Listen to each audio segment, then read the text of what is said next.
February 9th, 6:45 a.m. When I started this podcast, I remember I wanted it to be reflective, but was recent and relatable.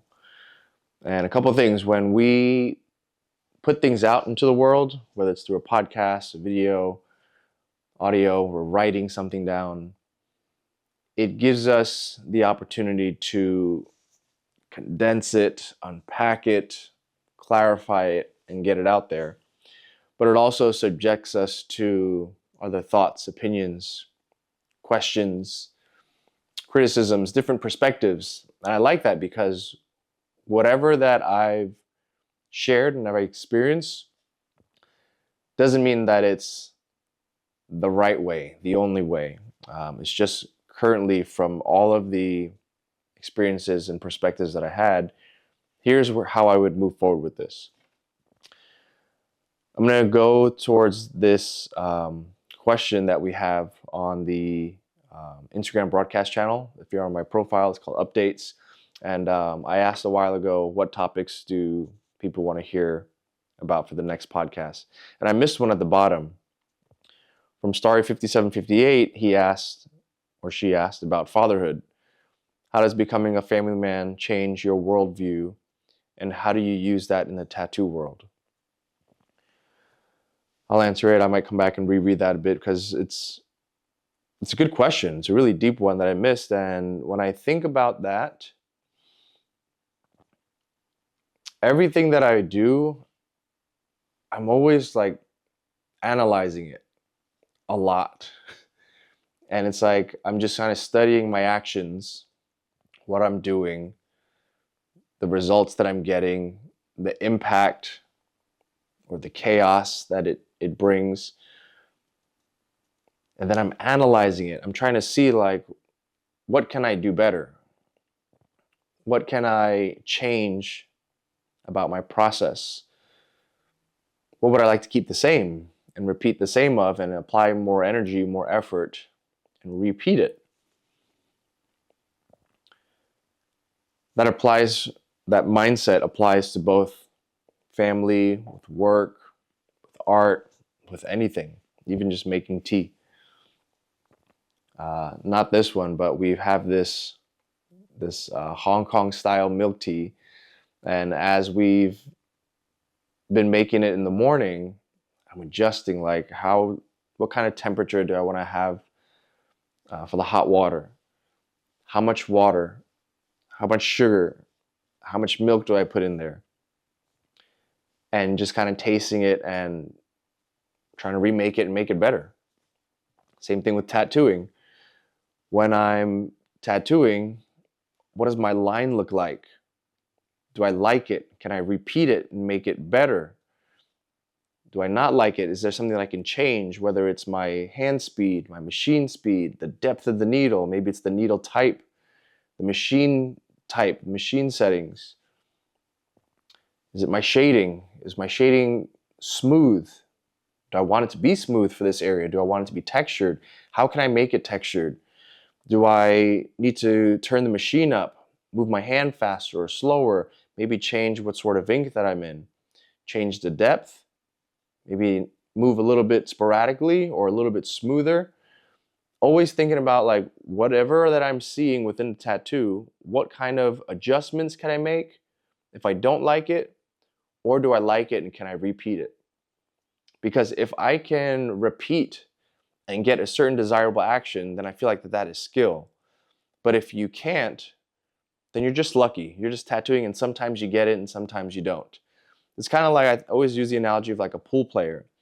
If a pool player can hit the cue ball and have their target ball go off the bank, hit into the middle pocket on the left side, and that's their intention, you're skilled. And they can repeat that again by calling all of their shots. That ball is going to hit that one and go into the corner, or we're going to position it so that the next turn for the opponent, they're at a disadvantage.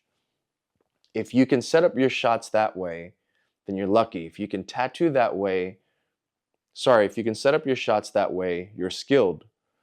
If you can tattoo in that same way, you're skilled. Otherwise, A pool player is just going to operate out of luck. And you're just going to hit the ball wherever it goes, lands the way that it does. You either continue again or you miss your turn. And each of the players go back and forth just based off of luck. And they're just playing around. The tattooing, you want to be able to build that ability to be skilled, to be able to know precisely what it is that you're doing. And the only way to do that is to have an analytical mind, to study the game, study the pool table, study the physics of the angles and how the ball impacts one another. I use that a lot within tattooing. I use that mindset a lot within life too. I have two stories. So both relate to the best mentors and teachers that I've ever had. And it's my 6-year-old daughter, Elizabeth, and my 20-month-old son, Marcus. We were in New York 2 weeks ago, and there's an instance where my daughter was, let's talk about it this way. My wife was wrapping gifts. And at the end of a long roll of wrapping paper, there's that brown tube that's on the inside. Well, once we got to that point, my daughter found it so fun to play with it and, point to things or pretend it's a sword or, gently bop my son on the head. My son finds it fun too, so he takes it and he's kind of running around. And they're both just kind of taking turns and, playing with this brown paper tube. Now, my daughter's done that before. My kids have done it with the small toilet paper roll holder or the paper towel roll holder. So to see them play with this long, 4 feet roll is cute. It's funny. But it's time to get in the car now. And as I'm putting my kids in the car, my daughter Elizabeth goes on the other side. I'm trying to put Marcus down into his seat. And as she's in the car, she's just kind of waving it around. I'm ducking around, trying not to get hit by it. And my son Marcus grabs a hold of it. So he's pulling it, she's pulling it. And you can just see the nervousness in her eyes that he's going to mess it up. He's going to wrinkle it or it's going to bend or break. And I'm trying to put my son in. He's just kind of fighting to get into his car seat. And I said, just hold on. Like, let me get that. I'll give it back. And I put it outside the car. And I think I hear in my head, my wife's right there in the passenger side, you're going to cut it in 2 so that they can each have one. And I didn't reply because my son's fighting to get into his car seat. Kids do that thing where they just like arch their back and they're just kind of fighting to get into the car seat. So I just kind of hold it in place as my daughter's getting antsy for her. She's getting excited. She wants her paper tube back. But eventually I just kind of hold my son and he just kind of settles into his seat. I buckle him in. And, my son's crying in the car. And I'm just like, yeah, that'd be a great idea if they each just had one. So then there's no fighting. So I'm outside the car. I look at this roll of paper tube. I pinch the middle. I rip it in half. And I go, here you guys go. Thinking I did them the biggest favor. But my daughter's like, no, you ruined it. And she just like tosses it down, arms at her side, and she just starts crying louder and louder. And her emotions get deeper and deeper. And already I'm just like, fuck. Mess that one up. My son doesn't mind. He's happy to get his piece. And me and my wife look at each other. And I was like, oh boy. But I know at this point it's very hard to turn that around. So I get into the driver's seat. My daughter's just fuming that she's crying that I messed it up. I ruined it. And I'm just thinking about how badly I messed this up. What could I have done differently? While still trying to listen to my daughter and my wife having the calm conversation about how Papa wanted to give it to both of you guys. And my daughter she knew, or she said, that this was her chance to work on sharing. Like, instead of Papa ruining it, she would have given the whole role to Marcus, and Marcus could have had his turn, and she would have been okay with that. That's so much better. But instead, Papa ruined it. And I'm just hearing it, and from a 6-year-old, they say it, they express it, and I couldn't quite reply because I'm just like, I know you would have shared it. I think about it, and I should have asked, but I was trying to be proactive and just cut right to trying to help both. And my wife acknowledges that, that wasn't really fun, huh? Like, it's so much more fun to have a long role. My daughter's like, yeah, because we don't get a lot of those all the time. We get normally the smaller roles. And I'm just driving and listening to this, and Papa ruined it. And my daughter didn't even get the good half. Like, as I ripped it, part of the roll kind of undid itself where, the seams are, and she got that part of it. So now it's not fun anymore. And if you're a parent and you've had to go through your child complaining about you or blaming you, whether you're in the right or the wrong, like, it doesn't feel good. Number one, your child feels hurt. And I go back and I think and I reflect and I analyze on what it was like for me growing up, and you don't really have this, I don't remember really having the space to do that. To blame a parent. Actually, no, I do have one story. I'm gonna save this one. It's about an allowance. I'm gonna try to remember that. But I didn't have many times to like talk and like reflect and share and vent about a parent in front of a parent.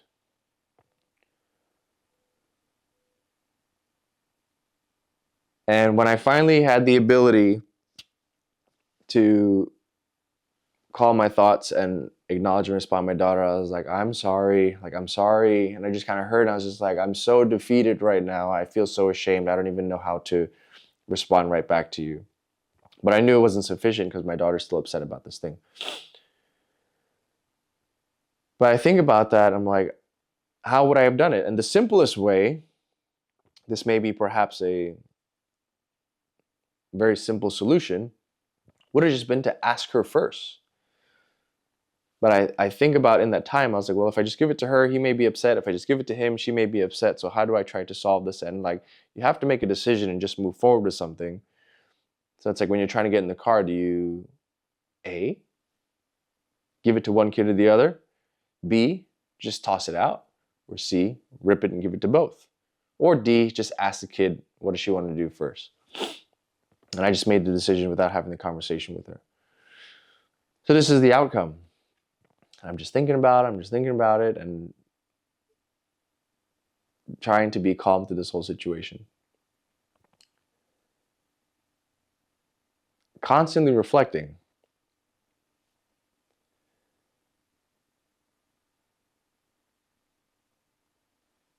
I'm going to go back in time to a point when my dad used to give me, it eventually went from $5 allowance a week to $10 to $20 a week. And I think it was probably around middle school. I was getting like $20 a week. And that allowed me to go buy breakfast in the morning or go buy lunch, just whatever it was during school.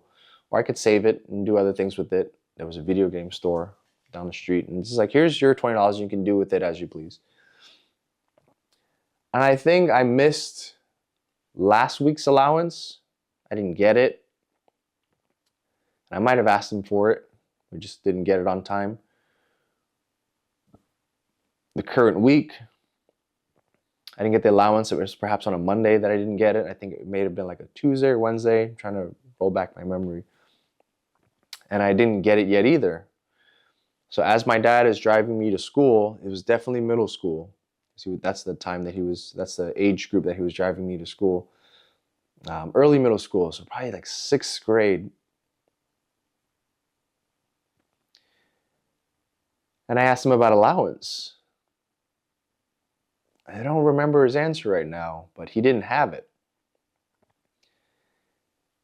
I remember my response to him, and that was, well, you still owe us allowance from last week.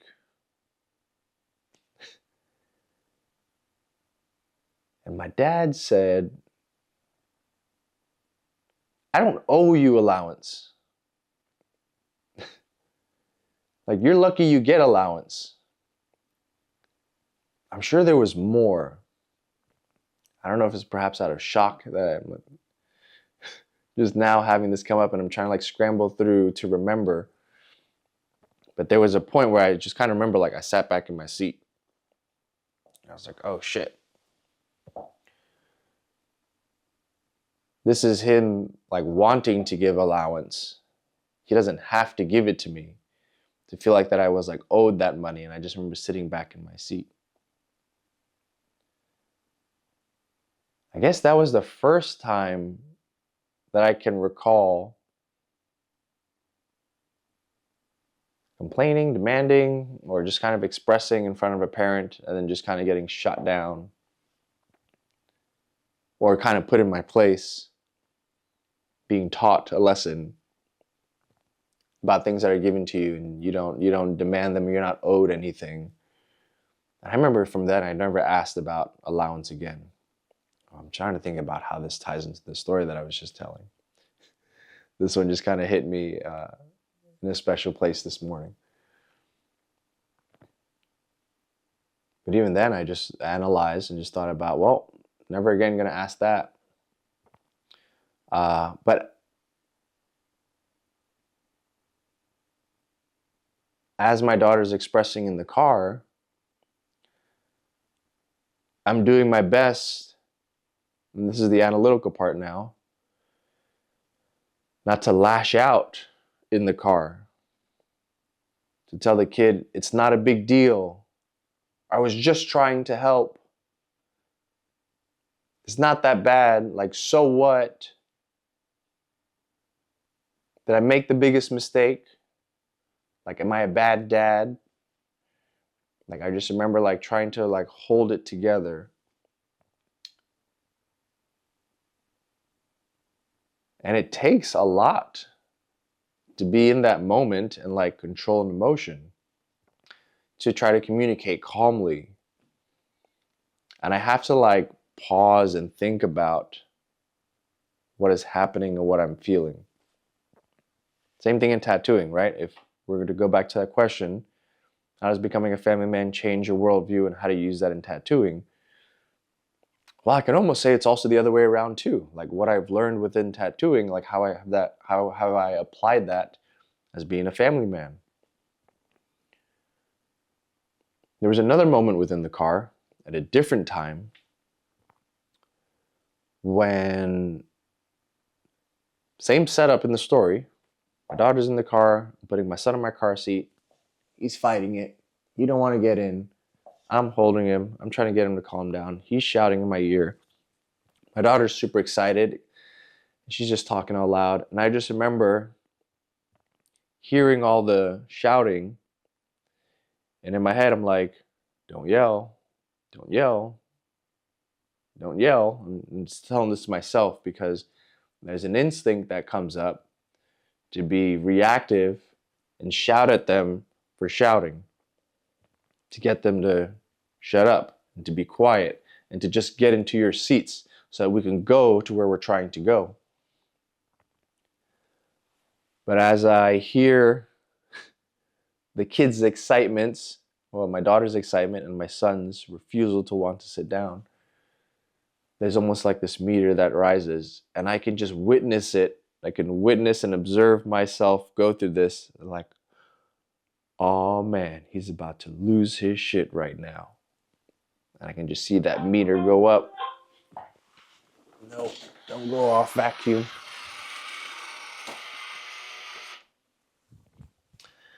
I can see that meter go up.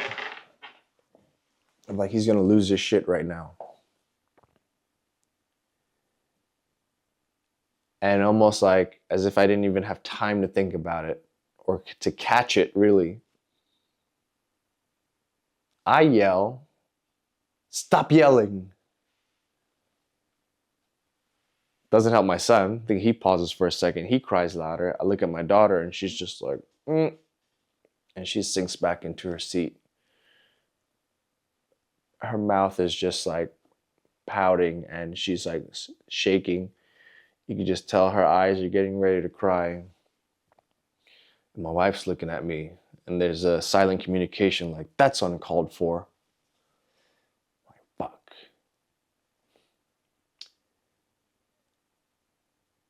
The person that's telling you not to yell is yelling.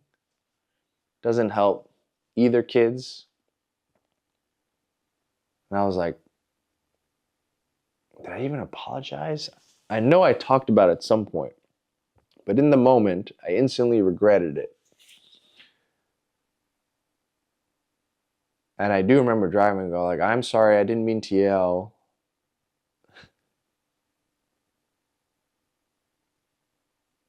Ah, what an asshole thing to do. Where does that even come from? Right? To like that need to raise your voice, that need to yell at your kids to be calm. I mean, I kind of know where it comes from. Like I've experienced that growing up. But I had to stand there and just sit there in the car and analyze like, how could I have like prevented that from happening? Like I know I've reflected on this many times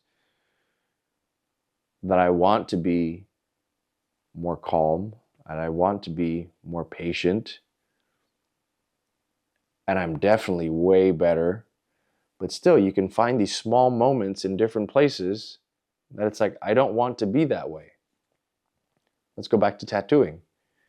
People spend years trying to perfect their craft, get their shading smooth, their colors solid, more realistic, more illustrative, more clean, like whatever it is that you're struggling with in life, in tattooing, you know it. Like it's there, it's right in front of you and just happens over and over. And there may be some incremental progress, but it's like, how do I get over this hump, this challenge? And it's just by spending like a massive amount of energy and focus and attention, bringing a certain level of awareness to what it is that you're doing and who it is that you are to be able to actually make that change. Because if you don't spend enough time or energy on it, you're just going to go into this reactive state. And your tattooing looks the same. You barely make any adjustments. You barely improve in a short period of time. It's one of the reasons why I don't listen to music while I'm tattooing, is because I really want to focus on the piece.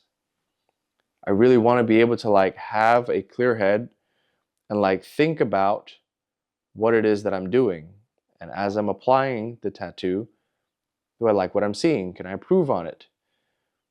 Can I replicate the same great results? Or if I don't like it, what do I have to change? Whether it's my hand speed, my machine speed, the needle, the machine, is it the area? Did I change something with my inks? Like, what is the variable that's causing me to not get the result that I like? Or if I happen to make this sudden leap of improvement in this one particular texture or shading, like, what was that? Can I repeat that and become now repetitive and skilled at replicating that result? If we can use that towards our other areas of our lives, how much better can we be at a much quicker pace? But until you can really take the time to think about it or have even these moments that just click, once things click, then it's like, can I catch that and use that as a catalyst for me to change? I just think some people don't have that level of awareness. I know I didn't. But when you get so tired of being exactly where you are, now you have to like take all of your energy from all these other areas of your life and just like laser focus it into this area and say like, this is what needs to change now. I don't want to yell at my kids. And it's not going to change overnight. There's going to be times where you still need to like yell to communicate. I yelled across the street when my daughter was running and she was running, about to run on ice on the sidewalk. That got her upset too. She doesn't like when I yell. But as she started to cry, I had to console her right away. I say, hey, I just want to let you know, I was only yelling so that you could hear me, so that you wouldn't run on the ice and fall, because she's in Texas. Like, we just had our first freeze and she's running in the morning, not aware of ice. So yelling sometimes becomes necessary. But on the moments when it's not, when it's uncalled for, can you catch the moments that you would normally yell and catch yourself to just be like, nope, and apply all of your efforts to refrain from doing that? When you know you're about to line a tattoo, can you go through a checklist of like, okay, here's the machine that I'm using, here's the needle, here's the machine speed, here's all the times that I've tattooed on an inner bicep, and here's what happens when you tattoo on an inner bicep. On all the different inner biceps that I've tattooed, some are more fleshy, some are more bony in certain areas. Some clients sweat in there. The needle sometimes blows out the ink in the area because it's thin and delicate. Some areas are a little bit more stretchy. Sometimes there's stretch marks. Like, I'm going through a database of all the experiences that I've had tattooing on an inner bicep, so I can just think about it and just recall, if I was to create the best scenario right now, quickly go through all of my experiences and what would I do to make this the best line. Same thing with shading. For certain images, textures, certain parts of the body, they're all different. But you have to be able to pull those experiences, and if you've done it enough times, if you've made enough mistakes, if you've thought about it, and if you've improved and you kind of went through the process, you don't really have a choice on how fast and when that happens, that improvement, that change. But you have the ability to apply the effort and time so that your level of concentration and effort gives you a specific result. At least you're trying to anyway. And that's just my entire process on how to become, well, let's go back to this question. How does becoming a family man change your worldview, and how do you use that in the tattoo world?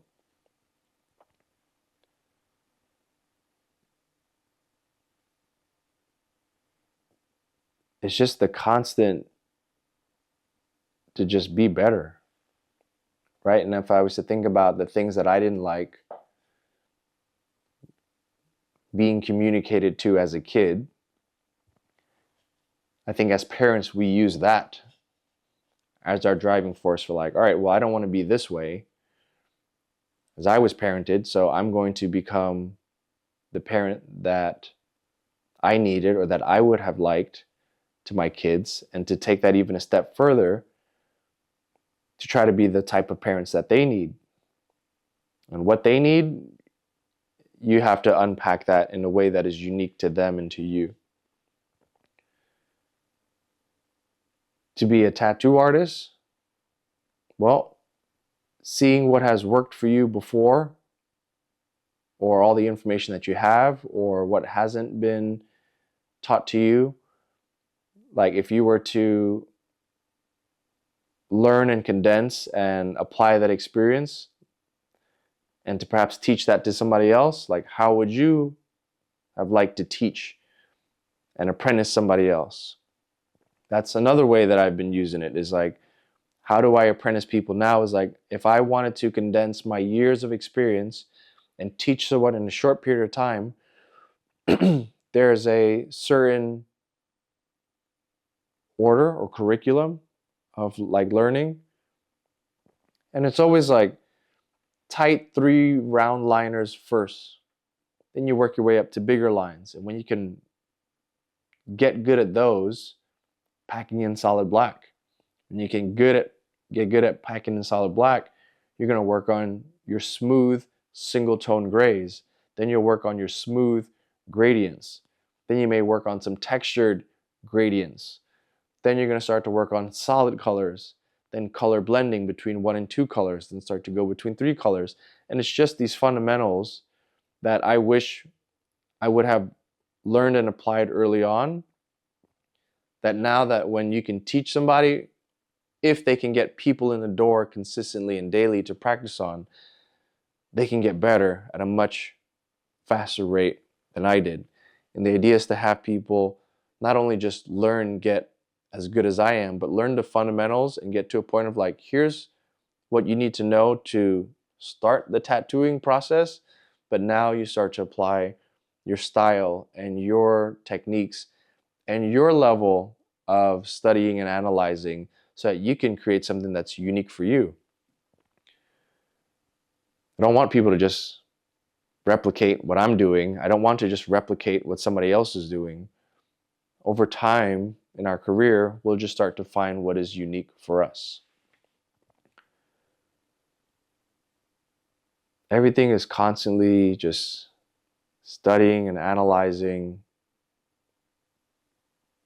just how to constantly improve. Like that's just always the biggest challenge, because I think I have more days than not that there are things that I don't like. And once I find those areas or things that I want to improve on, it's time to take action. It's time to not only just think about it, but apply what you've learned and make the tweaks so you can get those changes.